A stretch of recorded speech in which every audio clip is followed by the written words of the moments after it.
வணக்கம். வரும் 18ஆம் தேதி சாயந்தரம் 6 மணி சனிக்கிழமை நம்ம என்ன இருக்கும்? ஜோஹோ மீட்டிங். வாங்க, பயங்கர இன்ட்ரெஸ்டிங்காக இருக்கும். நிறைய விஷயத்த நம்ம டிஸ்கஸ் பண்ணலாம். ஞாபகம் வச்சுங்க, மே மாதத்தில் ஒரு ரேலி பற்றி நான் டிஸ்கஸ் பண்ணியிருக்கேன். ஃபியூ மந்த்ஸ்க்கு முன்னாடி ப்ராபப்ளி அது மாதிரி ஒரு செட்டப் வருதா? ரைட். நான் ஆரம்பத்துலேருந்தே மார்க்கெட் எல்லாருமே 19,000 14,000 சொல்லிட்டு இருக்கும்போதும் நான் பிடிச்சிட்டு நின்றுட்டு இருந்தேன். 23,300 50,700 அது வருமா வராதா, என்ன இந்த ஸ்டாக்கை நம்ம பார்க்கலாம், இது எல்லாமே இந்த வாரம் சனிக்கிழமைக்கு நம்ம டிஸ்கஸ் பண்ணலாம். எனக்கு தெரிஞ்சு நாளைக்கு ஒன்றும் பெரிய மூவ்மெண்ட் இருக்கிறதுக்கான வாய்ப்பு கிடையாது. Monday leave. ஸோ டெஃபினட்டாக ஒரு இன்ட்ராக்டிவ் செஷன் ரொம்ப யூஸ்ஃபுல்லாக இருக்கும். வாங்க, பண்ண வேண்டியது ரொம்ப சிம்பிள்.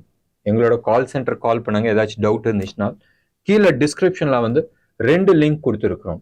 ஒன்று ஹெச்டிஎஃப்சி பேங்க் டீட்டெயில்ஸ், இன்னொன்று ரேசர் பேமெண்ட்டோட லிங்க். கிரெடிட் கார்டு பே பண்ணலாம், ஆன்லைன் ட்ரான்ஸ்ஃபர் பண்ணலாம், யூபிஐ பே பண்ணலாம். பண்ணிவிட்டு ஸ்க்ரீன்ஷாட் எடுத்து எங்களோட வாட்ஸ்அப் நம்பருக்கு 9444468888க்கு ஷேர் பண்ணுங்கள். சனிக்கிழமை சாயந்தரம் 6 to 9 சந்திப்போம். மார்க்கெட் இன்னைக்கு பேய் ஆட்டம். நம்ம டைரக்ஷன் கிடைக்கலன்னு சொல்லிட்டு இருக்கோம். அண்ட் எக்ஸாக்ட்லி இன்னைக்கு டைரக்ஷன் கிடைக்காதுதான் இருந்துச்சு. இன்னைக்கு 2 ஆட்டம். இந்த சைடு ஒரு கரடி, இந்த சைடு ஒரு காலை எடுத்துக்கிட்டேன்னு சொன்னா 2 பேரும் சண்டை போட்டா என்ன நடக்கும்ன்றது இன்னைக்கு எக்ஸாம்பிள்ல பார்த்தோம் மார்க்கெட்ல. பாவம் அப்பாவி மக்கள், ரைட், பரட்டி அடிச்சாங்க.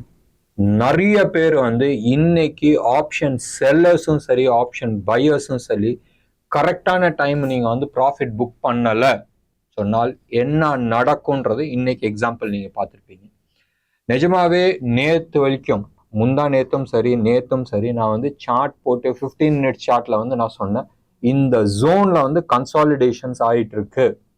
ஸோ எந்த சைடு ஆனாலும், டவுன் சைட்லயும் சரி அப் சைட்லயும் சரி, எந்த சைடு மூவ் ஆனாலும் பெரிய மூவ் வரதுக்கான ஆப்பர்ச்சுனிட்டிஸ் இருக்குன்றது நம்ம சொல்லிட்டு இருந்தோம். இன்னைக்கு இந்த 181 நான் ப்ரிடிக்ட் பண்ணேன்னு சொல்றதுலாம் முட்டாள்தனம், ரைட். இது ப்ரிடிக்ஷன் கிடையாது. இது மோர் ஆஃப் இந்த ஜோன்ல இருக்கு. இது இப்படி போச்சுன்னா இது ஒரு பெரிய மூவ் வரும், கீழே வந்தா பெரிய மூவ் வரும். இன்னைக்கு ப்ராக்டிகலி ஸ்பீக்கிங் 15 மினிட்ஸ் சார்ட்ல 2 மூவுமே வந்துருச்சு. மேலேயும் கீழே வந்துருச்சு, கீழேயும் வந்துருச்சு. மார்னிங் தோ ஓப்பனிங் ஒரு நல்ல gap up opening, mainly because of நேற்று யூஎஸ்ல இன்ஃப்ளேஷன் செம்ம கம்மியாயிடுச்சு, எதிர்பார்த்ததோட கம்மியாக இருந்துச்சு. இன்ஃபேக்ட் நேற்று நம்ம வீடியோவில் நான் சொல்லிட்டு இருந்தேன், நம்ம ரெக்கார்ட் பண்ணுறது லேட்டாக ரெக்கார்ட் பண்ணுறோம். $29 சில்வர் கிராஸ் ஆச்சுனால் பெரிய மூவ் வரும்ன்றது நேற்று சொல்லியிருந்தோம், ரைட். ஆல்மோஸ்ட் 4% அப்பு. நம்ம சொன்ன லெவல்ல 4% அப்பு. ஒன்று கோல்டும் அதே மாதிரி ஒரு டீசென்ட் மூவ் கொடுத்துருந்துச்சு. இது ஒரு சைடு இருக்கட்டும். இது யூஎஸ் மார்க்கெட் எல்லாமே இருக்கட்டும். அங்க டெக்னாலஜி ஸ்டாக்ஸ் எல்லாமே சூப்பர் டூப்பரா போச்சு. அதுக்கான எதிர்வொலி இன்னைக்கு இந்தியாவில் இருக்கிற எல்லா டெக்னாலஜி ஸ்டாக்ஸும், F&Oல இருக்கிற எல்லா டெக்னாலஜி ஸ்டாக்ஸும் எக்ஸப்ட் ஃபார் நௌக்கரி 0.7%, அதுவும் ஒரு அல்பமா அப்படி, ரைட், ஒன்றும் பெருசா கிடையாது. மற்றது எல்லாமே positive. Mphasis almost 4% up. But இன்னைக்கு ராஜா யாருன்னு சொன்னால் ரியாலிட்டியில ஓப்ராய் ரியாலிட்டிஸ், ரைட், 9.5% அப்பு. அடுத்தது DLF 2.5% அப்பு. இதெல்லாம் விட்டுருங்க. மெயின் ஆட்டம் எங்கன்னு சொன்னால் மெட்டல்ஸ் ஒரு சைடு இருக்கட்டும், ஃபார்மா ஒரு சைடு இருக்கட்டும், மெயின் ஆட்டம் இந்த சைடு ஆட்டோ செக்டர். ஆட்டோ செக்டர்ல சூப்பர் டூப்பரா இருந்துச்சு. மஹேந்திரா அண்ட் மஹேந்திரா ஆல்மோஸ்ட் 4%, 3.7% அப்பு. ஒரு நல்ல எண்ணெய் போட்டு அப்படி வளன்னு இருக்கிற இன்ஜின் எப்படி ஓடும்? ஃபர்ஸ்ட் நீங்க புது வண்டி விட்டுருங்க, ஃபர்ஸ்ட் 2 சர்வீஸ் போயிட்டு வந்தோடனே வண்டி எப்படி ஸ்மூத்தா இருக்கும், அது மாதிரி இன்னைக்கு result Mahindra and Mahindra super result. 32% year on year அப். அதுக்கான மார்க்கெட்ல new all time high, right. Almost 2,400 2,394 லெவல்ல க்ளோஸ் ஆச்சு. 3.7% அப்பு. Super, right. இதே மாதிரி எஸ்கார்ட்ஸும் டெய்லி மேலே தூக்கிட்டு போயிட்டு இருக்கு.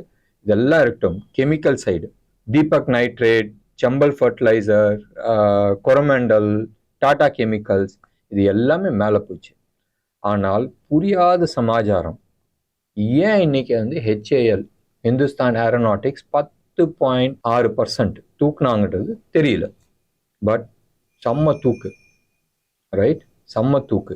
அதே மாதிரி metals, JSW steel, Jindal steel, national aluminium, இவங்களாம் வந்து நல்ல ஒரு தூக்குனாங்க. ட்ரெண்ட்ஸ் டெக்ஸ்டைலில், அதே மாதிரி பேஜ் இண்டஸ்ட்ரீஸ், ரைட்? நம்ம ஜாக்கி அந்த குரூப், ரைட்? ஃபர்ஸ்ட் கிளாஸாக இருந்துச்சு இன்னைக்கு மார்க்கெட். பட் ஞாபகம் வச்சுங்க, இன்னைக்கு ஆப்ஷன்ஸில் விளாண்டவங்களோட கெதி என்ன ஆயிருக்கும், இல்லை ஃபியூச்சர்ஸில் விளாண்டவங்களோட கெதி என்ன ஆயிருக்கும். இஃப் சப்போஸ் இந்தியாவில் வந்து இன்னைக்கு டேட்டில் வந்து லிவரேஜ் கிடையாது, பட் லிவரேஜ் இருந்திருந்தால் என்ன ஆயிருக்குன்றது நினச்சி பாருங்க. 11 மணி ஆகி 9வது நிமிஷம், ரைட்? இதை வந்து ஃபேட் ஃபிங்கர்னு வாங்க. யாரோ ஒரு பெரிய தலை, யாருன்னெலாம் தெரியாது, யாரோ ஒரு பெரிய தலை 47,760 மார்க்கெட் இருக்கு, ரைட்? அவன் 47,560 டைப் பண்ணும். தலைவர் வந்து 47,060 டைப் பண்ணார். 1 மினிட்ல வந்து 800 பாயிண்ட்ஸ் மார்க்கெட் சர்ன்னு கீழே விழுந்துச்சு. நான் சொல்றது வந்து பேங்க் நிஃப்டி, ரைட்? அப்ப எத்தனை பேர்த்தோட ஸ்டாப் லாஸ் ட்ரிகர் ஆயிருக்குன்றது நினைச்சு பாருங்க. ஒன்று ஸ்டாப் லாஸ் ஒன்று இருக்கட்டும், எத்தனை பேருது ஆட்டோ ஸ்கொயர் ஆஃப் ஆயிருக்கும். RMS இன்னைக்கு டேட்ல எல்லாமே வந்து ஆட்டோமேட்டட். RMS வந்து அப்படி ஸ்கொயர் ஆஃப் ஆயிருக்கும். என்ன வால்யூம், என்ன ஒரு ஸ்பைக். அதே மாதிரி மத்தியானம் 2:15 இருந்து 3:15 வரைக்கும் என்ன ஒரு தூக்கு, ரைட்? 22,165 இருந்து ஆல்மோஸ்ட் 22,472, 300 பாயிண்ட்ஸ் 1.25 மணி நேரத்தில், ரைட்? இன்னைக்கு காலையில் யாரெல்லாம் வந்து 22,100, 150, 200 இந்த கால் ஆப்ஷன்ஸ் ஷார்ட் பண்ணியிருப்பாங்க, ரைட்? காலையில் 9:15 ஷார்ட் பண்ணியிருப்பாங்க. அது கிடுகிடுன்னு கீழே வந்தப்ப நிச்சயமாக ப்ரீமியம் குறைஞ்சிருக்கும். இன்னைக்கு எக்ஸ்பைரி இல்லை, ஸோ ப்ரீமியம் குறைஞ்சிருக்கும். அது வந்து ஆல்மோஸ்ட் எனக்கு தெரிஞ்சு, நான் வந்து டேட்டாஸ் இன்னும் பார்க்கல, தெரிஞ்சு மேபி ஒரு 6 ரூபா 7 ரூபா அந்த ரேஞ்சுக்கு வந்திருக்கும். பட் அது 0க்கு வரட்டும், இல்லை ஆட்டோ ஸ்கொயர் ஆஃப் ஆகட்டும்னு சொல்லிட்டு எங்கேயாச்சும் ஊர் சுத்த போயிருந்தாங்க, இல்லை பாத்ரூம் போயிட்டு ஒரு டிஃபன்லாம் சாப்பிட்டுட்டு ஒரு 3 மணிக்கு வந்து நம்ம ப்ராஃபிட் புக் பண்ணலான்னு நினச்சிருந்தாங்களா, காலியாக இருப்பாங்க, ரைட்? சரி, சம்வேர் க்ளோஸ் டு அபவுட் அது வந்து 74 ருபீஸில் இருந்துச்சு காலையில். அது வந்து ஆல்மோஸ்ட் 1 ரூபி ரேஞ்சுக்கு வந்துட்டு மறுபடியும் க்ளோஸ் ஆகும்போது 106. இப்போ நினச்சி பாருங்களேன், என்ன ஒரு ஆட்டம்ன்றது. இதுதான் வந்து ரிஸ்க். இது வந்து நான் ப்ரிடிக்ட் பண்ணேன், நான் இதை வந்து ப்ராப்பராக வந்து உள்ளே என்டர் பண்ணுறேன்னு சொன்னால் மேபி ஓகே, நீங்கள் ஃபுல் ஆட்டம் ஆடி இருக்க மாட்டீங்க, மேபி ஒரு பார்ட் ஆஃப் தி இதில் வந்து ஆடி இருக்கலாம். பட் எக்ஸாக்ட் பாட்டம்ல வந்து வாங்கி எக்ஸாக்ட் ஹைல வந்து விற்கிறதுன்றது எவ்வளோ பெரிய ரிஸ்க் இருந்திருக்குன்றது நினச்சி பாருங்க.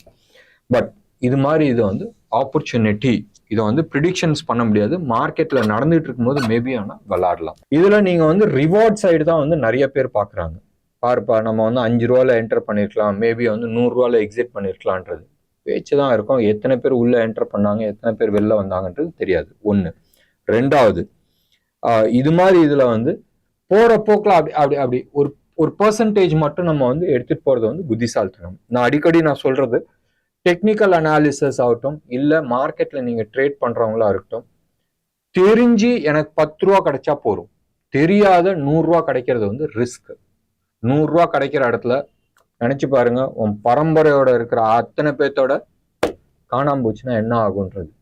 இதுதான் வந்து பிரச்சனை ஆப்ஷன் ட்ரேடிங்கில். சரி, இன்னைக்கு ஸ்டாக் ஸ்பெசிஃபிக்காக நம்ம பேச வேணாம், மார்க்கெட்டில் எதுவுமே கிடையாது. கோல்டை பொறுத்த வரைக்கும் ஆல்மோஸ்ட் 7,580, 590 ஜோனில் வந்து ட்ரேட் ஆகிட்டு இருக்கு. ரூபி அதே 8350, 8360 அந்த ஜோனில் தான் ட்ரேட் ஆகிட்டு இருக்கு. சில்வரை பொறுத்த வரைக்கும் க்ளோஸ் டு அபவுட் 88,000 வந்து டச் ஆகிட்டு நிற்கிது. வெயிட் பண்ணி பார்க்கணும், இது வந்து அந்த லெவல்ல இருந்து ஃபர்தராக நியூ ஹை போகுதா இல்லை டவுன் வரப்போகுதான்றது வெயிட் பண்ணி பார்க்க வேண்டிய ஒரு விஷயம். இது எல்லாமே வந்து ஹோல்சேல் மார்க்கெட் 24 கேரட்டோட கோல்டு, சில்வர் 999 சில்வர், ஜிஎஸ்டி ரேட்டோட. இது வந்து MCX ரேட் கிடையாது. நாளை காலையில் நான் முடிஞ்ச அளவுக்கு நான் வந்து மார்க்கெட் அப்டேட் கொடுக்கறதுக்கு நான் பார்க்குறேன். பட் நாளைக்கு ஈவினிங் நம்ம வந்து ஒரு ஸ்பெஷல் வீடியோ சார்ட்டோட நம்ம வந்து போடலாம். என்ன நேர்களே, இன்னைக்கு ப்ரோக்ராம் உங்களுக்கு பிடிச்சிருந்துச்சுன்னா லைக் பண்ணுங்கள், ஷேர் பண்ணுங்கள். டெஃபினட்டாக உங்களோட கமெண்ட் பாக்ஸில் கொடுங்க. நன்றி, வணக்கம்.